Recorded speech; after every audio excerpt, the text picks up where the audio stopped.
Welcome to the Archaeology of Taste, reconstructing the ancient menu through chemistry, texts, and murals. Today, we'll explore two main topics.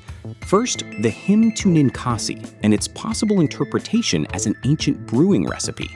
Second, we will discuss how we recreate ancient dishes today. Recovering lost menus requires a multidisciplinary toolkit. This involves philology and translation to decipher ancient texts, biomolecular chemistry to extract microscopic residues from ceramics, and iconography to translate tomb murals into cooking sequences. We also rely on living traditions, tracing culinary lineages that survive in modern indigenous kitchens. The world's oldest beer recipe, the Hymn to Ninkasi, is a highly ambiguous poem. I have provided it in the show notes to read at your leisure.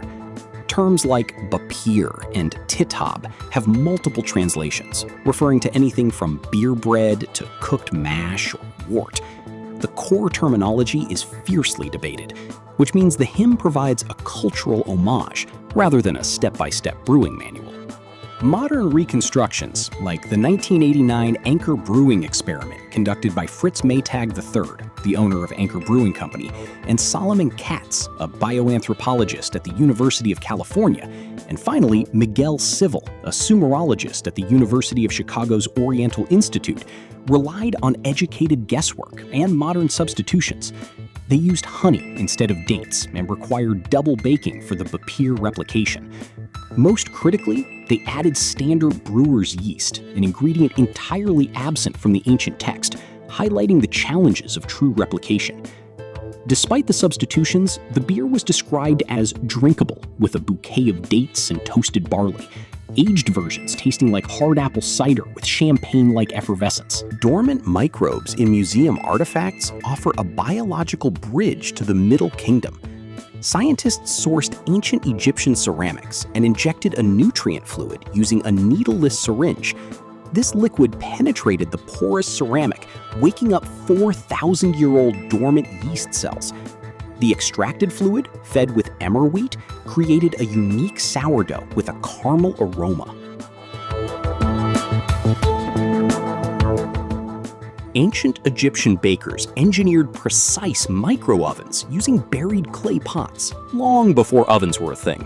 Like, stop and think about that.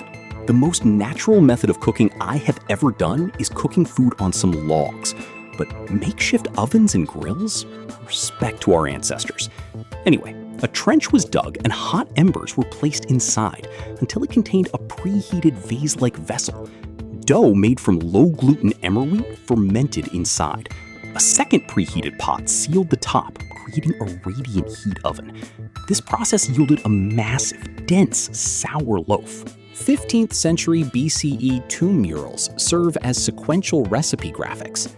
These murals detail a 5-step process: pounding tiger nuts in mortars, mixing the flour with liquid, shaping the batter into conical forms, frying the cones in a wok-shaped pan, and finally, coating them with a thick syrup made from honeycomb and dates. The tamale was a sacred, portable technology engineered for ancient travel. It consists of an outer wrapper of corn husks, a middle layer of masa dough made from nixtamalized corn, and a highly variable inner core. Tamales for long journeys were cooked with extra wood ashes, creating a protective shell that allowed them to keep for up to 20 days. I have provided a bunch of articles I made from Perplexity, the best way to search the net. And you will see that tamales, though I haven't tried them yet, are roughly 8,000 to 10,000 years old, and they are still here today. If, like me, before making this video, you didn't know that, I will give you a moment to pick your jaw off the floor. Elite Roman appetites fueled the demand for industrial-scale condiment factories, like those in Portugal and Spain. These massive salting installations along tuna migration routes exceeded 1,400 cubic meters in capacity. The final product, garum, was shipped across the empire in ceramic amphorae to legionary bases and palaces. So Roman garum production was actually a super clever science project. They basically had two ways to make it: dry salting, which was a slow, layered fermentation process, and the brine method, which used fish guts as a catalyst to speed things up. It's wild how much they knew about food chemistry back then. They mastered the art of balancing salt and enzymes to stop bacteria from growing while breaking down proteins into that savory, umami-packed liquid we know today. Here's the breakdown of how they pulled it off. Using fish gut enzymes to turn protein into pure flavor, keeping the ratio perfect to kill bad bacteria but keep the good enzymes working. Flavor boosters, adding herbs like oregano and fennel to cut the smell and add some zest.